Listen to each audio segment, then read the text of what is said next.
Assalamualaikum warahmatullahi wabarakatuh. Perkenalkan, nama saya Fitri Rahmawati dari 12 OTKP 2. Di sini saya ingin mengulang sidang yang kemarin.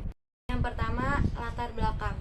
Praktek kerja lapangan atau PKL adalah suatu pelaksanaan pendidikan di luar lingkungan sekolah bertujuan untuk pengenalan kepada siswa dan siswi mengenai dunia industri.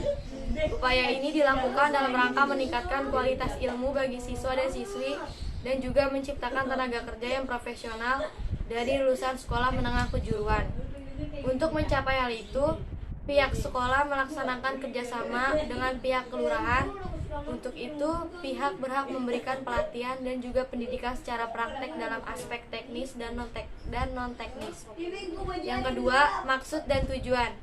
Maksud tujuan dari sasaran praktek kerja lapangan ialah upaya pendekatan maupun meningkatkan mutu siswa sekolah menengah kejuruan dan juga menambah pengalaman ataupun pengetahuan untuk masa yang akan datang. Tujuan dari PKL antara lain agar siswa mendapatkan wawasan dan ilmu di dalam dunia industri sesuai dengan jurusan yang mereka pilih, agar siswa mendapatkan pengetahuan dan pengalaman yang belum mereka dapatkan sebagai bekal dunia kerja. Bab 2. Sejarah singkat perusahaan.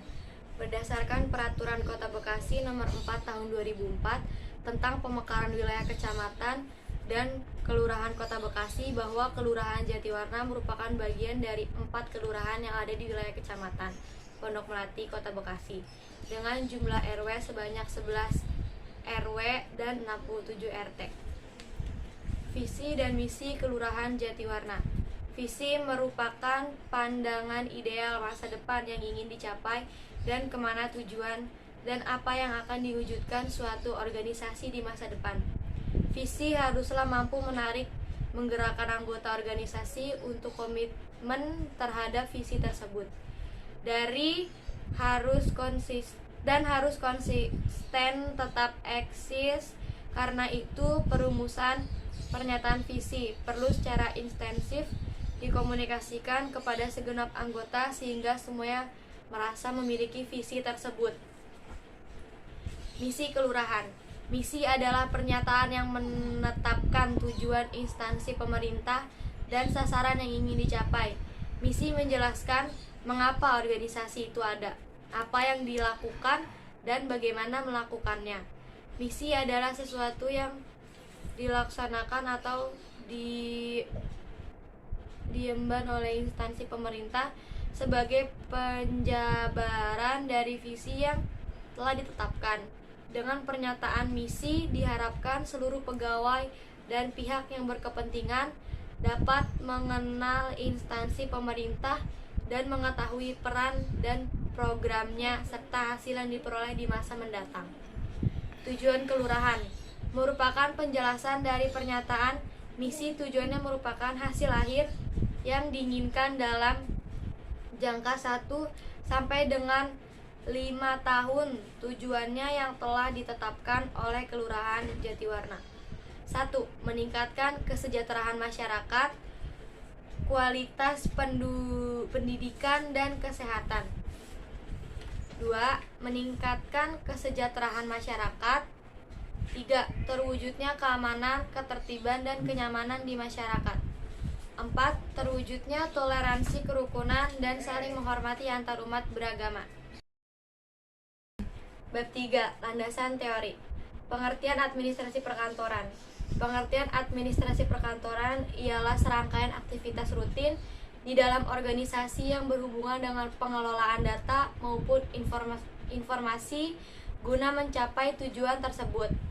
Singkatnya, administrasi kantor merupakan serangkaian kegiatan sehari-hari yang berkaitan dengan keuangan, penagihan, pencatatan, ataupun distribusi barang serta logistik dalam sebuah organisasi. Tujuan administrasi perkantoran. Tujuan administrasi perkantoran seperti yang disebutkan pada pengertian administrasi perkantoran di atas. Secara umum, tujuan dari proses manajemen perkantoran itu adalah agar tujuan perusahaan dapat tercapai secara efektif dan efisien. serta memenuhi syarat dari sisi teknis, ekonomi, dan psikologis. Fungsi administrasi perkantoran. Fungsi administrasi perkantoran secara umum ada 5 fungsi administrasi dalam kaitannya dengan operasional suatu organisasi. Berikut adalah fungsi administrasi perkantoran tersebut. 1. Fungsi rutin, yaitu fungsi administrasi yang memerlukan pemikiran minimal mencakup pengarsipan dan pengandaan. 2. Fungsi teknis, yaitu fungsi administrasi yang memerlukan pendapat, keputusan, serta keterampilan perkantoran yang mumpuni. 3. Fungsi analisis, yaitu fungsi administrasi yang memerlukan cara berpikir kritis dan kreatif, serta kemampuan memutuskan sesuatu dengan cepat dan tepat. 4. Fungsi interpersonal, yaitu fungsi administrasi yang memerlukan analisis dan penilaian sebagai dasar dalam memutuskan sesuatu serta keterampilan dalam berkomunikasi dengan orang lain.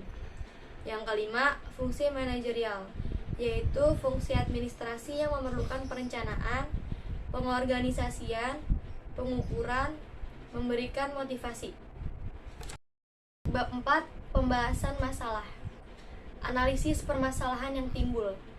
Ada beberapa kendala atau faktor penghambat yang saya alami selama proses PKL berlangsung, diantaranya terkendala kendaraan transportasi untuk berangkat PKL, langkah-langkah kerja, bekerja sama dengan teman PKL atau pembimbing untuk mengerjakan kerja, bekerja sama dengan pegawai kelurahan agar tidak ada kesalahan saat bekerja, pemecahan masalah kerja, selalu berkomunikasi dengan pembimbing atau yang berpengalaman untuk melakukan pekerjaan.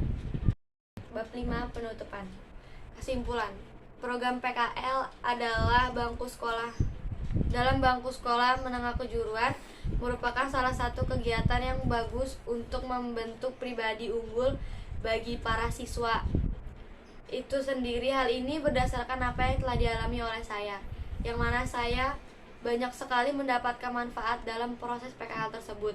Selain itu, program PKL juga sangat penting bagi siswa guna untuk memperkenalkan hiruk pikuk dalam dunia kerja, sehingga siswa tersebut dapat lebih matang dalam mempersiapkan diri untuk menghadapi dunia kerja yang sesungguhnya.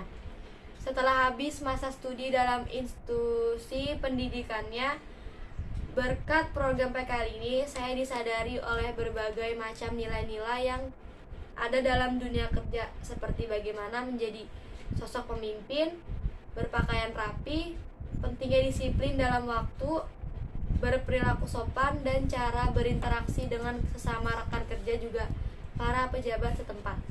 Kritik dan saran.